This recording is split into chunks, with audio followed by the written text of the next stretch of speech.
Tonight, I am so tired of all the hate, anger, and war in this world that I decided that I'll do some fun poems. So the first poem, and I'll tell you the title after. Two Siamese cats appeared one day. They purred and cried, but had come to stay. Their ears and tails were black as tar, with bookend bodies carved alabaster. The large one had one black eye patch, like the phantom, with a matching swatch. His sister Chai, the slighter twin, a rogue arrived, her trust to win. What happened in the barn that night? While she and he both sighed delight. Next day, that cad was gone from sight.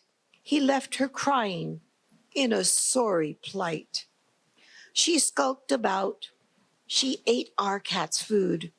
Scrawny, haggard, far from good. Daily, by our kitty's food, she sat. She ate and ne'er got fat. Till saddlebags made her slowly plod. Soon, pained and mewing, she stiffly trod. Behind her trailed a sticky mass, stuck tight her firstborn, poor lass. To the pet hospital we dashed, from her belly rent by surgeon's gash. 4 kittens she nursed on her own, nurtured them until they're grown. Daily they grew, doubled in size, then doubled again, truly no lies. On kitten chow she began to fill out, no longer a shadow, nor skulking about. Her babies were beautiful, all 4. Oriole, black and white, of course. Frail Thunderbolt, and Angora Fluffy. Lastly golden, the color of taffy. Soon her brood were large as she. They ran and leapt, climbed every tree. Now where this formidable pride will roam, no critter is safe, not even at home. Thank you.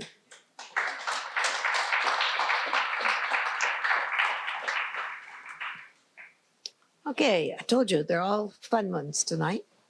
A young buff Tom has found, oh, I have to start again. I have to say, I wanted to do this in 2 iambs. So iambic is da-da, da-da, da-da. So I just wanted 2 iambs or 4 syllables per line to see if I could do this. A young buff Tom has found our farm. He slinks around close to the ground. Incessant yowl. He's on the prowl. Our neutered girl, his favorite whirl. When he appears, she growls angered. He crouches low, evades her blow. I called the vet. A homeless pet needs all vaccines and must be seen. Plan realized, cash vaporized. At last can he sterilized be. But he must have heard who said a word. So where is he, that buff kitty? Thank you.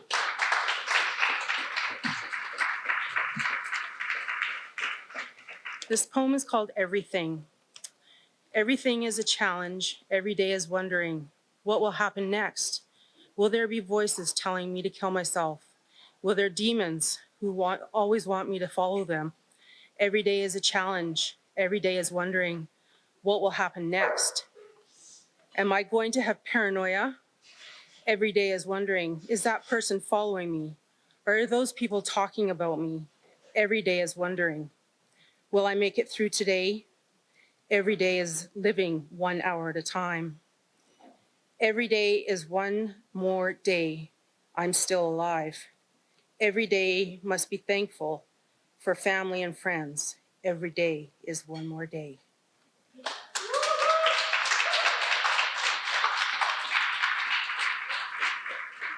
Okay, this is my 5th poem that's been published online by Spillwords. And it's called Not an Easy Fix. Schizophrenia is an illness of the brain. The problem is that my brain operates my whole body. Living with schizophrenia, I can never fully trust my thoughts, my memories, or what's going on in my head. I think they're talking about me. They know they're talking about me, and now I'm sure they're talking about me. Why is mental illness the only affliction where guesstimation, approximation, and estimation are valid ways for doctors and psychiatrists to prescribe the fix? Medication to try to pacify my nagging negative thoughts, my ever-disrupting anxiety, the harmful messages sent by, you guessed it, my defiant brain. No one can bandage, sew, staple, or screw my obstinate, intricate, and convoluted brain back together. If I break my back, they can list my limitations, how long it will last, even if a lifetime. When I lost my mind, I had no idea it would be an endless plight. Try this pill, mix it with this and that. We'll see how you respond next month. They warn, you will gain weight, but odds were it would soften or even quell the voices. At night, wheels on pavement and an idling semi-cheddar. You're a terrible person. People don't like you. Anything to silence that drone. I agreed to give this a fix a try. Years later, the voices are mostly gone. Just the odd windy night, I hear the murmuring seeping through the walls. I'm twice my weight. I'm now morbidly obese. Whoa, that's too much. But we told you you gain weight, right? No, not this much, this fast, and I'm not even eating all day long. So now I wait for unknown doctors to approve me for my weight loss fix. I wait. As my weight goes up and down, I wait.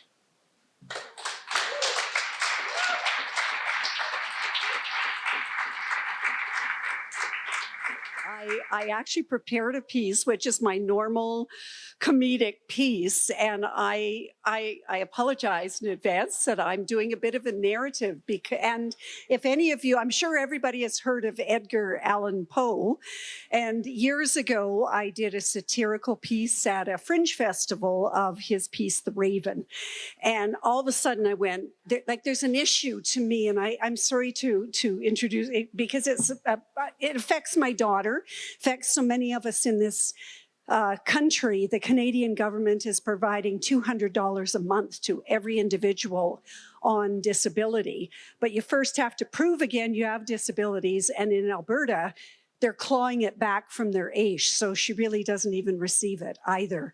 And so it's the system, and the system sucks. So,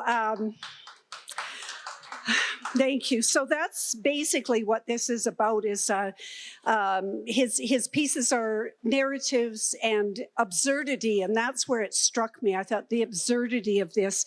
So this is. I just want to say that this is, I hope, a whisper into the darkness. I don't mean it as I'm shouting mad. I may be, but and I don't mean to be accusatory or preaching, even though inside I am. Okay, so my piece I present to you, and it is called Love in Ledger Form, a caregiver's lament as told to the Bureau of Bewilderment.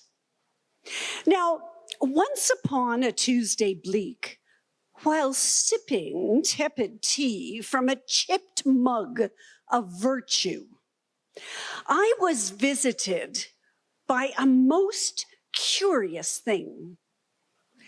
A whisper from the Ministry of Benevolence, wrapped in bureaucratic lace.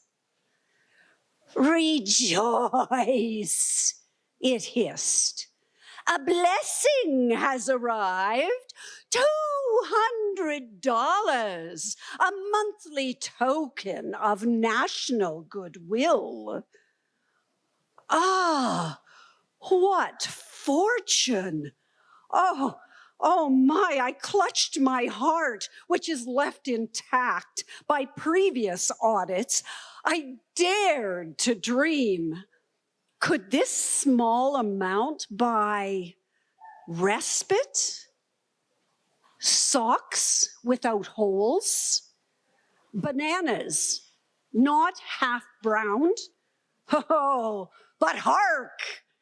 In Alberta, the land of prosperity and plentiful paperwork, one must first pass through the labyrinth of application. Aish dwellers, those noble souls who dare survive in our society, oh, they survive on tips that baristas get. They are not trusted with direct support.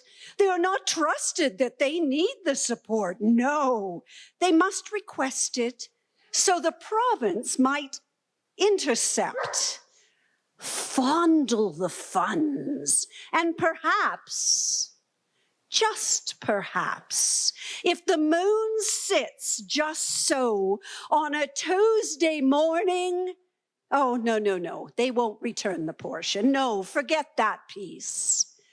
So I, as a caregiver and with love, I submitted my soul, my form, in triplicate, with wet signatures and dry tears, and a mild stroke from having to deal with the electronic portal.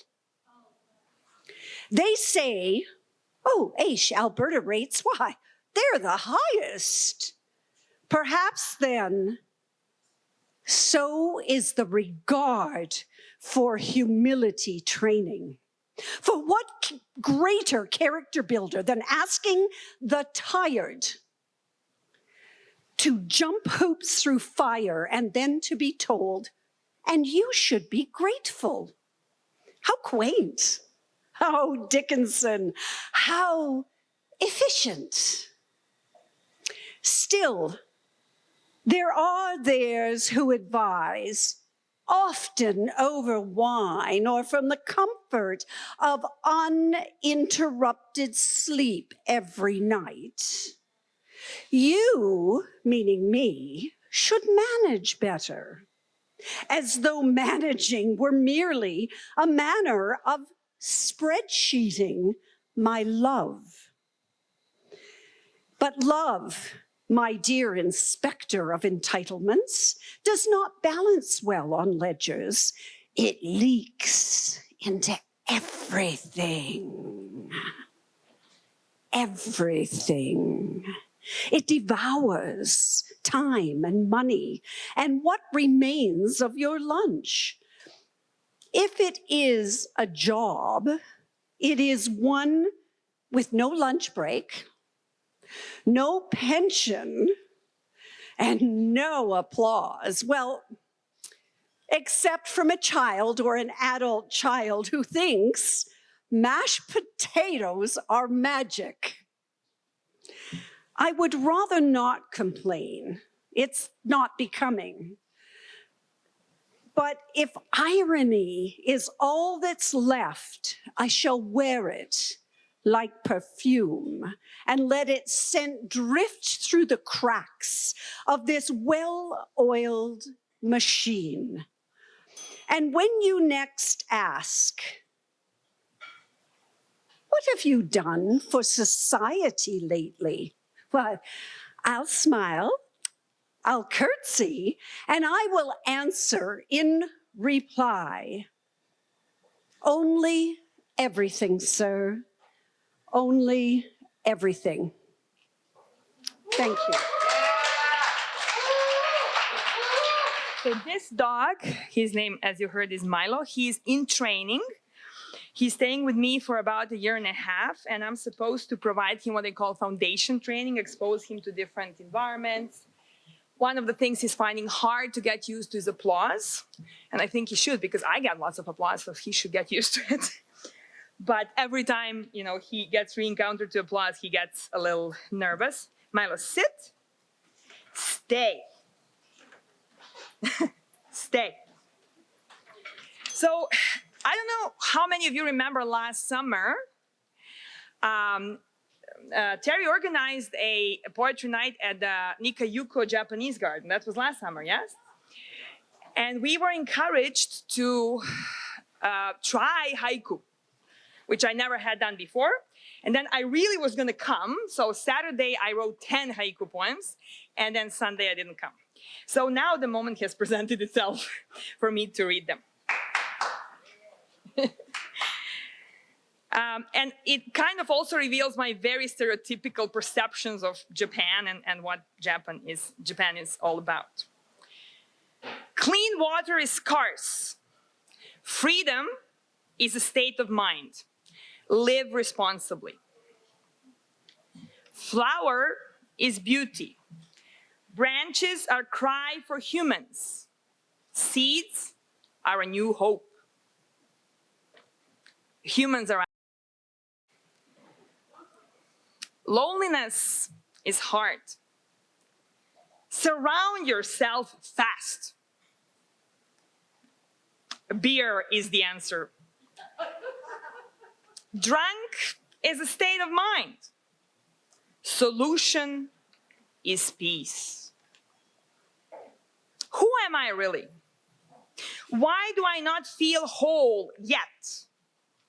What holds me back? Mama raised no coward. I stand in front of you mad. I bite off your nose. Anger overtakes me. Punch the bag instead of face. Feeling better now. Keep messing with me. Don't let me be who I am.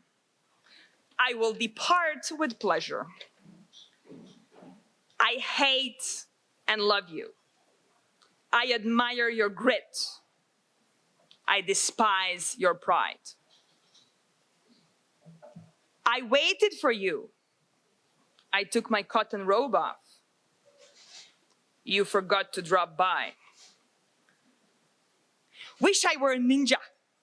I'd climb the roof stealthily, sneak under your sheets. Feudalism's way. Ninjas are of the people, so they have to hide. I am judoka. I study the gentle way. I know how to fall. Thank you.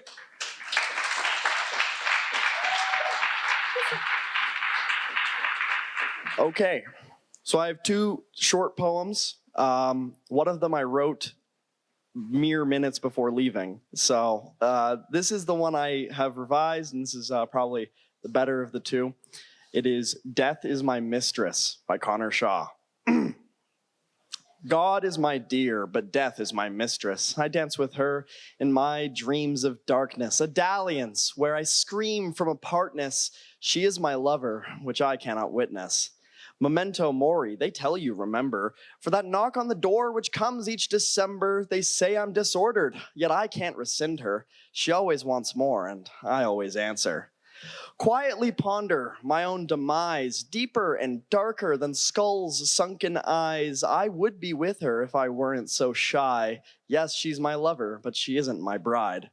I caressed her face in a taboo affair. I felt her embrace. She had to have been there, in a bottle encased.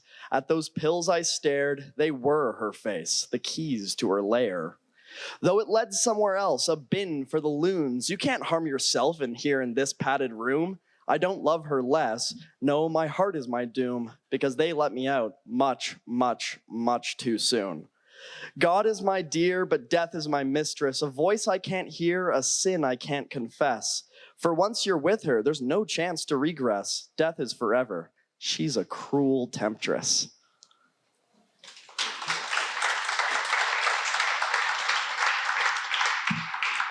And then the second one is a little bit more positive. It's about the great province of Alberta, just in a general sense. Alberta, you wild rose, the frontier expression of the blossom from whence you rose. St. George's flag tops the shield, a token whichever shows the green and pleasant land like ours where Chinook wind blows. Without fear and without shame, a cry, Fortis et liber, loudly and proudly exclaimed, reminding us of duty which shall be ever retained, a frontier spirit, a soul that cannot ever be tamed. Alberta, you wild rose, bound tightly to your black gold. Why? Only a Burton knows. And despite disagreements with other provinces' blows, we are a national kin, brotherhood that can't be closed.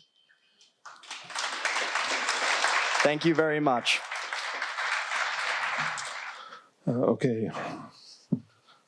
This one's called Destruction and Deliverance.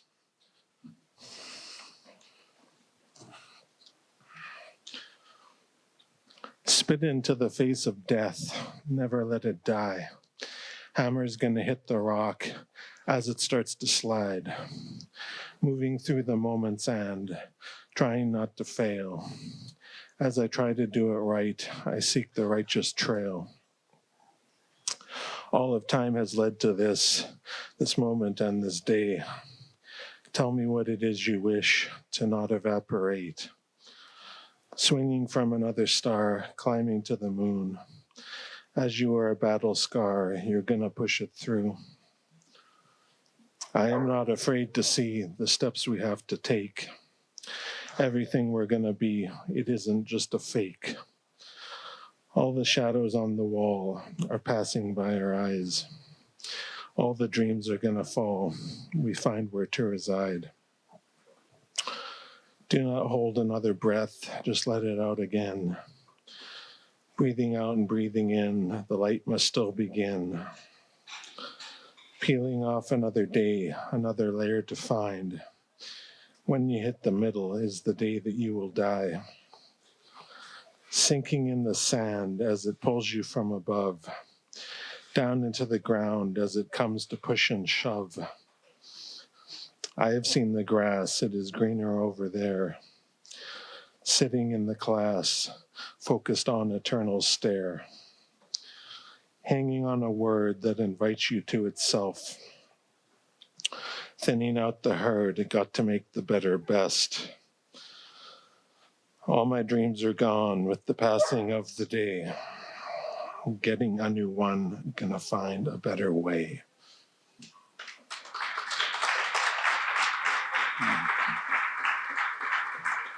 Thank you. This one's called The Golden Flower Rule. Crying out an ocean, drowning in the tears, put it into motion, moving of the gears, stepping in the shadows, gonna make it out. Listen to a rumor, feeling so devout. Know the truth is waiting, never gonna switch, gonna be delivered into all of it. I'm not really worried when I take this stance, reading of the story, what it represents. Now I've started moving, now I'm on the way. Got to find a measure where I will be saved. With the truth still moving over all the ground. Ain't gonna be losing all the stuff I found. Spinning in a circle, burrow through the soil. Coming out the other end, free from all the toil. Now I've got a matchstick, gonna burn 'em up. Truth is not elastic, time will never stop. Patience will deliver us into the time. Floating down a river, getting what is mine. Going to take the capsule, going to take the truth. Eat another morsel, it is good for you. Living in the morning, living in the day. Time is always moving without a delay. Now I've found the reasons. Now I've picked my side. Changing of the seasons. Gonna stay alive. Thank you. Hello, everyone. I haven't written anything new in a very long time. And so this is a poem I wrote during a very bad breakup from like 4 years ago. Sorry. It's called Number 32.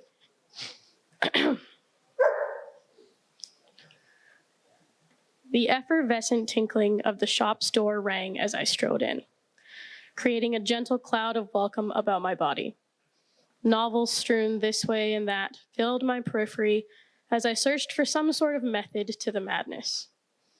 It became clear that the first shelf to my right was laced with biographical sentiments, tokens of once lived and currently living. While I'm sure these perspectives could offer me some insight, this was not of my interest. I walked further down the narrow hallway, trying to avoid stepping on the works that created a mismatched herringbone on the floors, the sound of the heavy heel of my boot echoing through the mostly empty shop. It was a crowded space, with the air of nostalgia floating about. The back room, however, in the far left corner, that was where the shop became a liminal space of sorts. Here, the shelves were graced with Austen, Chaucer, Wilde, Eliot, and all the greatest wordsmen of past and present. This was where reality was bent, where it was no longer clear if one was still standing on the hearth below or floating among the ruins of fading, yellowed pages, their dust settling on one's bones. As I drift along, spending time with Dostoevsky, Joyce, and Twain, my mind wanders to him. What I would not give to have him sweeping these shelves with me, making acquaintance with the sheer breadth of poetical works and daydreams. I imagine him behind me, his hand on the small of my back, guiding me gently past misplaced novels and crooked spinning stands. As he guides me, I dream, only for a moment, of his urgency and playfulness in turning me, his lips demanding mine in the shadows of Shakespearean tragedy. If I dream for much longer, I fear my tears will be unstoppable. But I do. I continue to dream of him, of his voice, layers of crimson and carnelian, heavy with dusk and ocean spray. How his expressions of love would entrap me, encase me entirely. I dream of him pressing my back into a shelf, his hand on my waist as the other reaches up and plucks Hemingway from above. This strange room, in the back of a strange shop, tucked into a corner on a bustling street, acts as a conduit to him.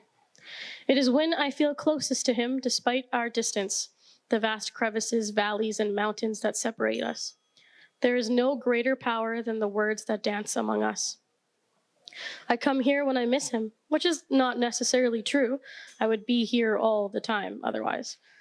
But I do come when the pining is too great, because in some way, the spaces between the greatest of literature hold pieces of him, yearning for me to find them, and each work that I purchase from this majestic place is the equivalent of him in some way.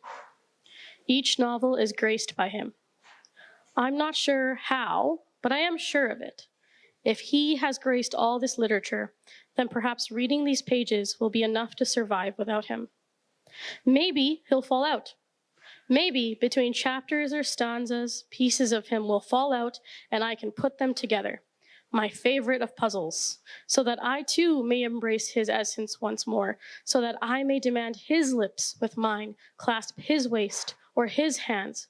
Maybe I can take his drops of carmine and turn them into adornments for me to carry forever, grace my body with his gemstones and call it lover's sweet caress. Or perhaps this is the double-edged sword of one's true love. Be graced with his presence, but be doomed to walk the world without.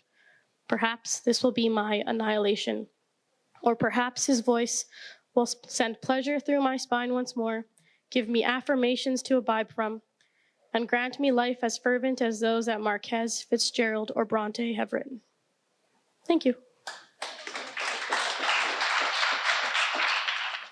This first one is called Tripping Through the Orange Groves. Sneak in before midnight. The black light moon ignites her teeth and her bare shoulders glow. Fruit swells off bowed arms. Take your pick. Your freshly minted brother, one grove over, passes the bladder of wine. Welcome to the team, he says. We're going to take good care of you. There are stars above, music in the fields of an adjacent room. Close your eyes. Hear the gentle pop and flush of overripe fruit fall and roll in the grass. Before she says goodbye, your time is up. Those left to rot are sweet, and those are your friends. Fruit flies dance and hover in your peripheral vision, motes escaping capture or description. Only the softest kisses as they brush against your chest, against your cheeks. Breathe in the night, and you are renewed. A greenhorn in this luscious pasture, a slimy fawn on shaky legs. But you find your way among the perfumes, orange oil and tangerines. Fruit always follows a blossom, and a blossom is each seed's guarantee. Listen to your brothers. Let them teach you about the stars and the little people. All that is sweet is only natural. The color of the sun, the glow behind your eyes when I see you next morning.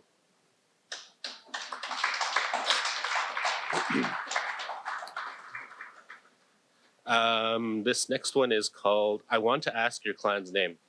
I wrote it for it. You fell from the sky adorned in kindness and elk teeth. On the hill, I sat and cried over my broken flower. Don't worry, you said. It's the frog moon. Your brothers arrived with the wind and whistled you home. Sama, I asked. Where we safely crossed the river, you answered. I watch you leave. I watch your brothers laugh. Petals drop from my palm. My flower's broken neck sleeps in the grass. Stem becomes snake and slithers away. I feel speargrass in my fingertips. Gifts are witnessed sharper through tears falling lens. Thank you. Okay, one last short, kind of fun, silly one. It's called Cats Will Betray You and Love You Still Forever. Boots, cats, rabbit-skinned hats, snowy clicks, and anxiety attacks. This is us. We scared and scary-faced. My hazel eyes ask you, is it beautiful there? Look outside your window. Do you believe this? We live here, the spine of the world. Your footsteps fade toward open water. Are you leaving? Is this a dream? Thank you. I spent most of the winter at the university. You get to be my age and it's free. So I recommend it as soon as you turn 65. But they were, but they had a what was called an art book course. It was how to design and build hardbound books of various sorts. And this was the result of one of the classes. And so sort of to bring it full circle in my mind, even though I probably read many of these poems before, I want to read 2 or 3 poems out of this book just so it feels complete. The first one's called Scapegoat. He'd been penned up on the afterdeck when the unicorns died in the shipwreck. The old man's youngest son. The redhead at the wheel had run them hard aground upon the rock.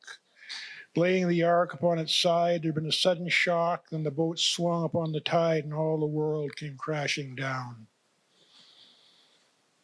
As the dying phoenix struck a spark, he'd slipped away into the dark. Better by far to fall and drown than burn or be bound upon the altar.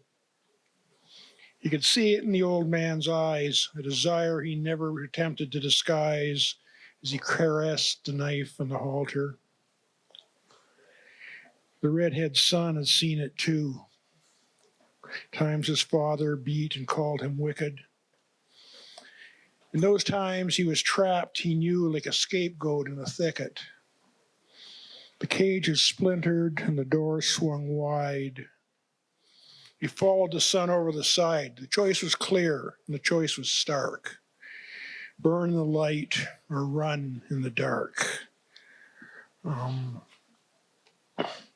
This one's really probably the most depressing song I've ever written. A little wreck of bloody down and feathers on the sod. If God's eye's on the sparrow keeps a wary eye on God. And this one, the last one, is called Ekphrasis, which is a fancied Greek term for art about art. It's basically artists thinking well of themselves, too well many times. But this is called Ekphrasis. Maybe we'll bring you great beauty. Maybe we'll bring you the plague. We'll still be here when its own corruption brings down the capitalist state. We're the rats in the walls of the culture, living off whatever you spill. Purveyors of trinkets and gewgaws and status to hang on your wall. We were priests in the darkness, shaping the myths of the age. We were precursors to civilization, scratching the walls of the cave. We made up the songs and wrote scriptures, found scapegoats for the high priest to kill, codified old tales into new laws, waited for the master to fall. We put bread in our bellies, gilding the throne and the crown. We groveled for scraps from the tables, feasted on others who died. In the past, we created the future. We did our brief turn on the stages before our wit and beauty had flown. Whatever we made, time would break.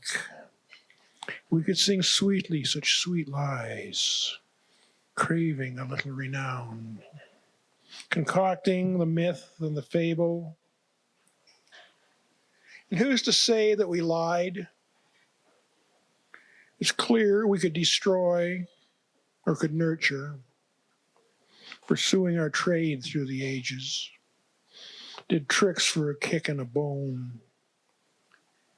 Now here we are, still on the make. We stole what we could from the heavens. We took what we could from the earth. Sometimes we made something of worth. Thank you.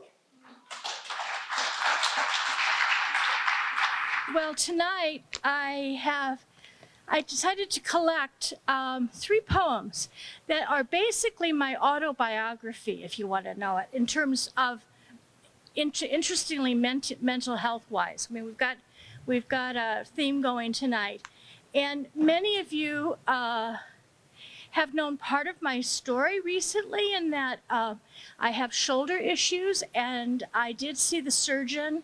Just to let you know, I did see the surgeon. She said they're not the worst shoulders she's ever seen in her life, but they're up in the top 5% of really bad ones. So point is that to me would indicate, well, get me in early. And then she told me that it's between a 1 to 2 year waiting list for surgery. So welcome to Alberta. This first poem is called Old Stories. It has been hard, no doubt about it, but somehow I just carried on. No other place to go, no other way to live. My mom and dad, my teachers, my church told me many stories, but there are many types of captivity, you know, even when there are no locks or no keys, just the stories. I was told, obey your parents always. They always do things for your own good. If you don't understand now, you'll understand when you become a parent. You'll see. I was told, you have so many talents. Hone them, be grateful for them. Work hard to develop them as far as you can go. Try harder, do your best, but don't neglect your studies. I was told, we must battle the human tendency towards laziness. Remember that we can so easily twist any situation to justify what we want rather than what God wants. So don't trust your own analysis or impressions, but leave it to your elders. Be vigilant and responsible in your work. Don't be selfish. So many are suffering, and you can do so much to help. And I was deeply taught, you are a special and gifted little girl. But remember, from those who have been given much, much will be asked. We are to be like Jesus in all things, you know. He gave everything, even unto death. And clever little girl that I was, I reached the conclusion, well, if I'm not dead yet, I obviously haven't given enough. Clever little girl that I was, I learned my lessons well. It took a long time to hear other stories, to hear and believe them, new stories that have way more than only a smidgen of truth. It took a long time, a long time, a lot of work, and more than a little help from my friends to believe that I really wasn't all that special, that I'm just a person too, and that it's okay to be human, to get tired, to have longings and needs, and especially to have ideas of my own. I often wonder about things that aren't told to me, like who benefits from all those lessons that I, and probably you, have learned so long ago. But who benefits from that is a story for another day. But the best new story I know, though, is that the moral of that old one is not death at all, but it's life, hope, possibility, an invitation to live life and life to the full. You too, you know.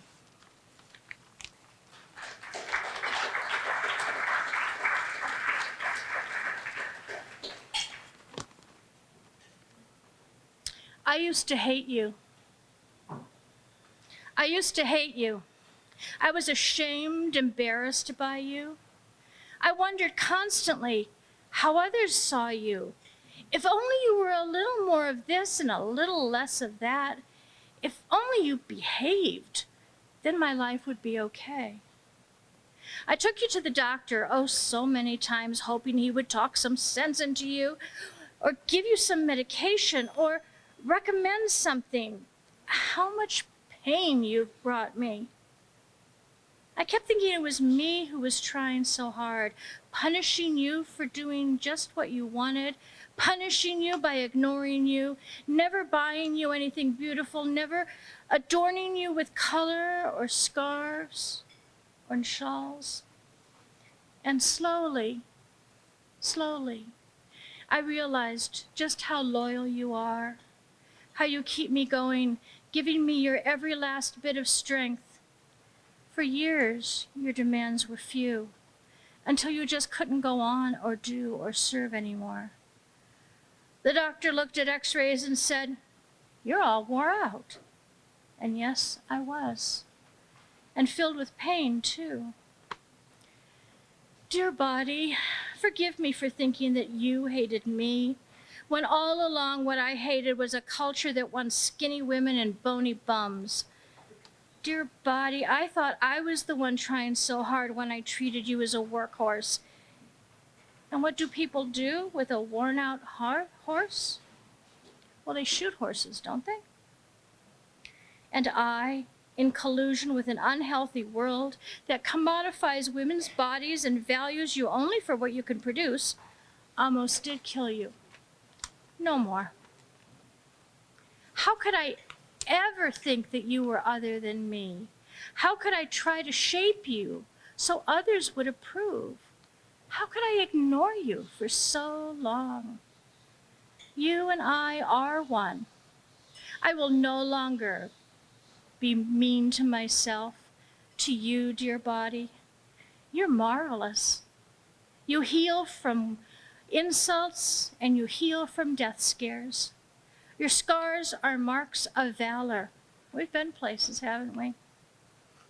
Your way of holding on to nourishment, to every last calorie, enabled my ancestors to survive famines, surviving long enough to bring forth another generation.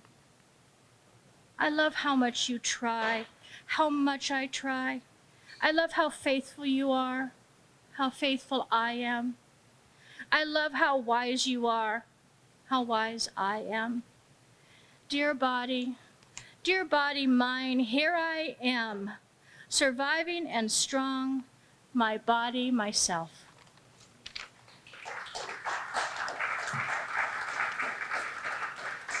I have a handful of relatively recent poems tonight.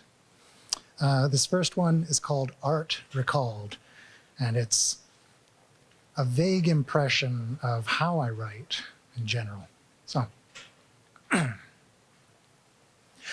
broad memories like swaths of abstract paint it represents. Fuzzy memories like blots of impressionist paint they suggest. Words untangled from the past hide truth in exposed lines that misdirect. Images composed from dissected samples of foundational lies shouting whisper.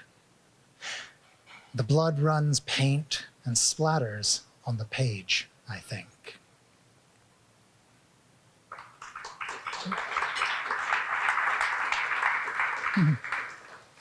This one's actually quite a bit older, but I only found it again recently. The Starlit Lamb. The moon's meek light is drowned out by sudden sun, a medley muddled, a hazy dawn.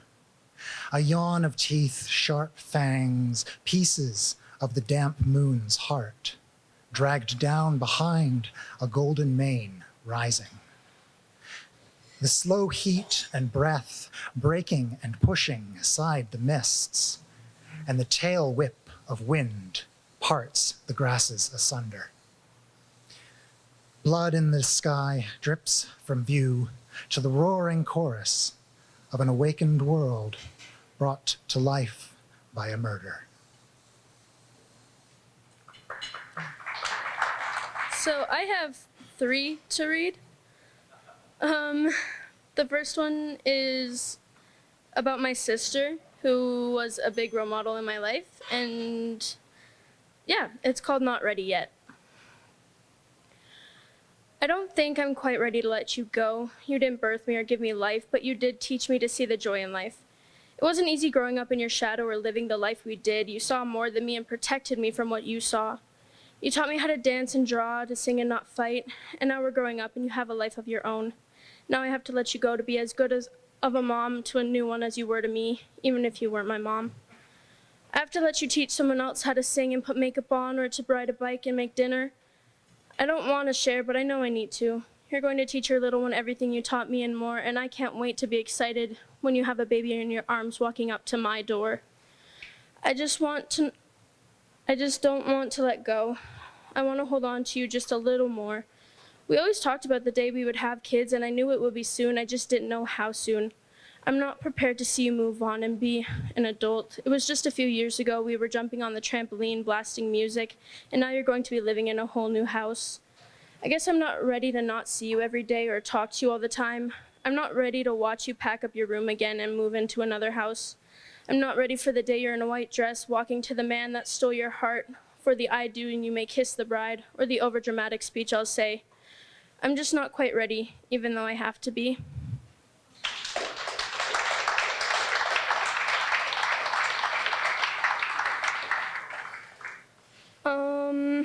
This next one is called Anxiety Attack.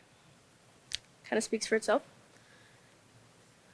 It starts off fine, like nothing is going on. The blank stare in my eyes. My skin is as pale as Snow White's. Cheeks are as red as a rose.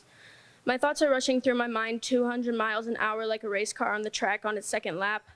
My foot starts to tap the floor, tapping to the beat of the clock. My fingers hitting my knee, trying to stop the bomb in my chest from exploding. Every sound hurts my brain, filling it with more noise that I just can't take. The pain starts in my chest, squeezing and tightening as if to send a message to the rest of my body that I'm not okay. Fake scenarios form in my mind, painting a picture of a future that won't happen. My fingers move from my lap to my collar, pulling it, trying to get some air. The room is cold, but the pain I feel heats up my body like a sauna. Every piece of clothing feels like a winter jacket on in the summer. My knuckles turn white as I grip my shirt. Everyone goes on about their business, and I sit there as time passes. The pain swarms my body like a swaddle with needles. I feel insane. Words overtake me and hold me in a trance that I can't get out of. The words I hear are like bricks, weighing me down till I can't walk any further. I have to keep going as if everything is all right, because I can't handle hearing another, "Are you okay?" or "Is everything all right?" Time moves on and I go from class to class the same, still getting my work done because I won't allow myself to a repeat of 9th grade. The hurting slows down, allowing me to catch a breath. I tell myself, it's going to be all right now. I'm okay. I keep going because I can't just sit and wait for the next pain to take me away. I'm told anxiety is fear of the future. My mom told me not to worry too much and not to allow it to take me over. It's hard though when your dad left because he can't handle it anymore, and I'm still getting reminded of the end of the world. The apocalypse is yet to come and I'm just supposed to accept that. I fear for my siblings and for me. I fear for the day my sister won't be here or the day my brother says goodbye. I fear for the future because I can, so if I have to deal with this overwhelming pain in my chest all the time just because I can't handle the goodbye, then so be it. I can handle it because it's just an anxiety attack.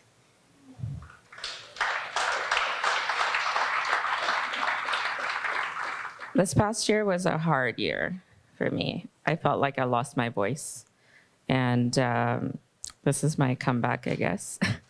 So I haven't written anything new, but we will read one of the old ones.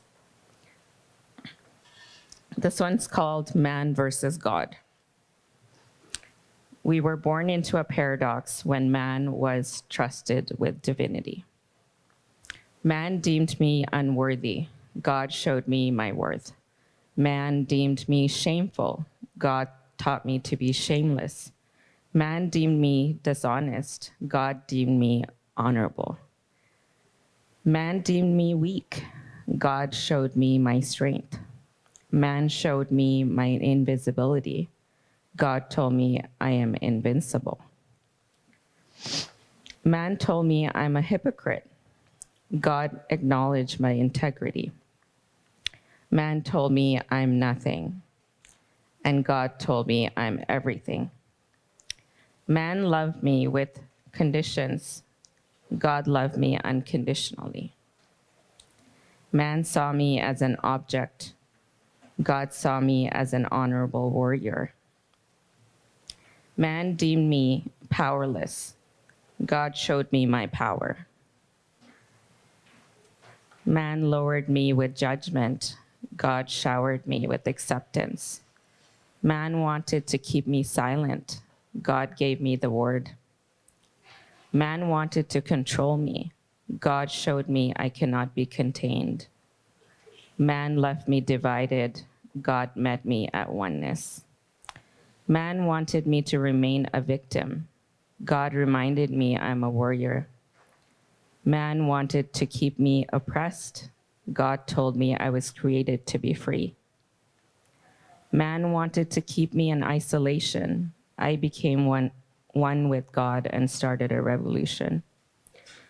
Next time a man tries to teach me religion, I will teach man about triangulation.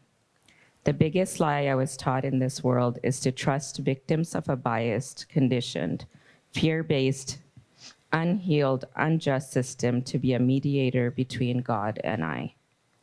Now that the truth has been revealed, I am the authority, witness, and mediator. I do not have competition, and neither will I take on any. I invite you to come again and tell me who I am. I will gladly take the invitation to introduce you to yourself.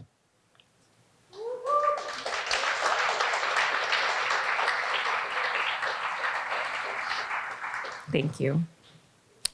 This one is about depression. I wrote quite a while ago as well. Depression, it can look like what it can look like, invisible. Can you see it in those photos? But it's there, hiding behind that smile when I put on makeup to wake up. Heavy heart, foggy mind. If I didn't tell you, would you know? If I didn't show up real, would you really know how I'm feeling? It is my responsibility to show up real. If we don't, what is authenticity? A world full of masks, is that the kind of world we want to create? Who are you? Who am I? Heavy, it's heavy. It wants to keep me in my shell, away from the world in a dark, hidden place. But I know the tricks it plays, so when it comes to visit, I go out and play. Surround myself with the ones who showed up when I spoke up. But I had to speak up because I wanted to be safe. It is fear. It needs love. Honest conversations with a friend. Sometimes a stranger, a little bit of vulnerability, honesty goes a long way. I don't want to hide. I want to be okay. I take one step towards loving myself.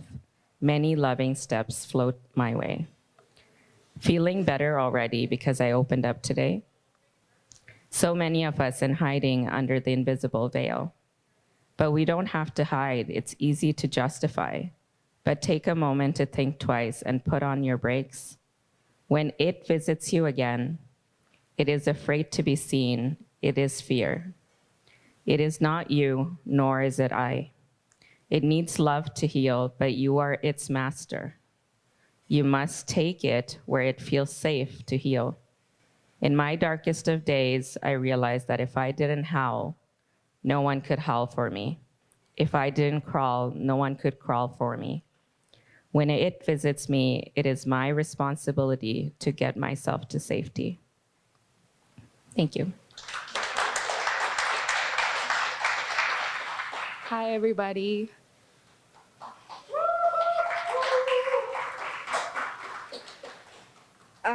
I wrote a poem called "O Bird with No Wings."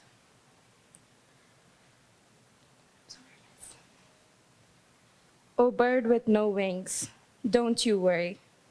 They might have torn off your wings, but not your freedom. O bird with no wings, come to me. I can take you under my wing for as long as I have mine. O bird with no wings, don't get angry. Those who took your wings lost theirs so long ago. O bird with no wings, don't be sad. Birds can do much more than just fly.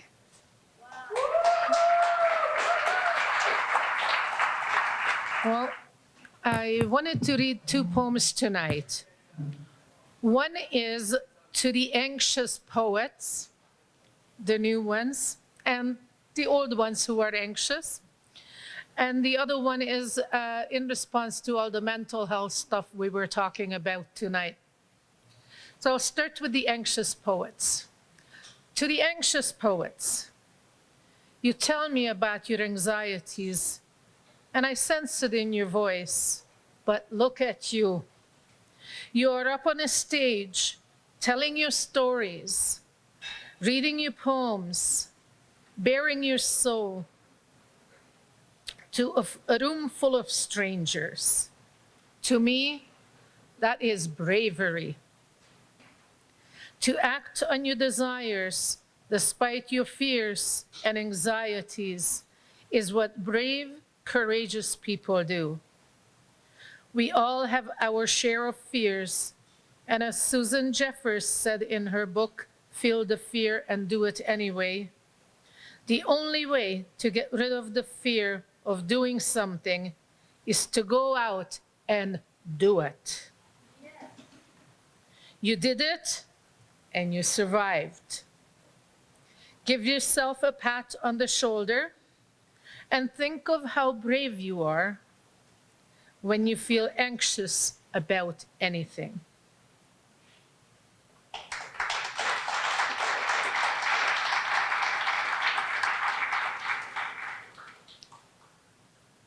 And the next one is, we have a broken system and we have a crazy government. Screw it all. Stand tall. Stand tall. Never let anything bring you down. Walk straight. Never let anyone get you off your course. Plan ahead, but do not worry about the future. Spread your wings. Fly to the highest heights. Reach the stars. Live a full life. Let your instinct guide you.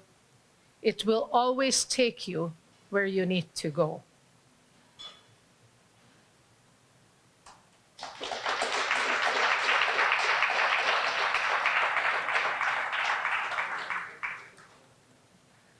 And now, my closing remarks. Anybody else wants to come up before I say them? Come on, don't rush up here so fast. Sorry, before I do my thank you notes, we do have a draw for a $25 gift certificate for the Owl, not certificate, a gift card for the Owl. So can I have somebody to come and draw a name out of this bucket, please? Okay, somebody who's not a poet. No, you disqualify, baby. Thank you, sir. Mix them up real good. Your name is not in there. Ha, ha, ha. I put the names in there.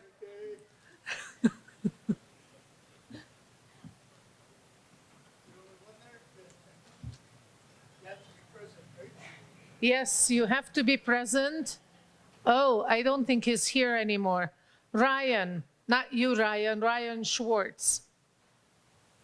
Ryan Schwarz, are you still here? Doesn't look like he is. Can you draw another name, please? Okay, you do the lucky left. Yeah, you definitely disqualify. You're the only one who gets paid to be here. Oh, she's also gone. Veronika. Okay, it looks like he's getting sick and tired of this. Would you like to draw another name? Yes, please. I'm so lucky. This is 3 times and I'm out. Okay? Okay, 3 times and he's out. Okay, that's a good one. I can feel it. All right, Catwoman. Yay! Okay, I'll give you the card. It's in my folder. I'm glad you wanted Catwoman. So thank you everybody for being here. Many, many, many, many, many thanks to Kara and the rest of the staff at the Owl for their awesome venue and excellent service.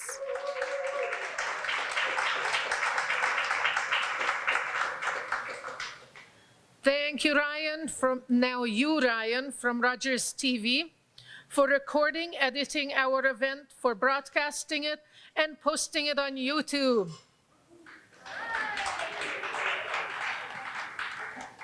Many thanks to our sponsor, Andrea, from the Port Co-working Space, for sponsoring us last month, this month, and next month.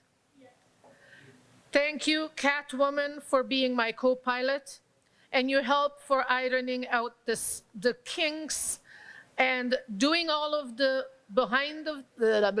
doing a lot of the behind-scene works. Thank you to all of you poets for participating and our audiences here at the Owl. Thank you, Rogers audiences, for watching us on cable and on YouTube. See you all on Wednesday, June 25th, which is our next one. We have open mics every fourth Wednesday of the month, except for December, when we meet on the third Wednesday. Our future events are June 25th, July 23rd, August 27th, September 24th, October 22nd, November 26th, and December 17th. Thank you, everybody. Have a great night and have a safe drive home.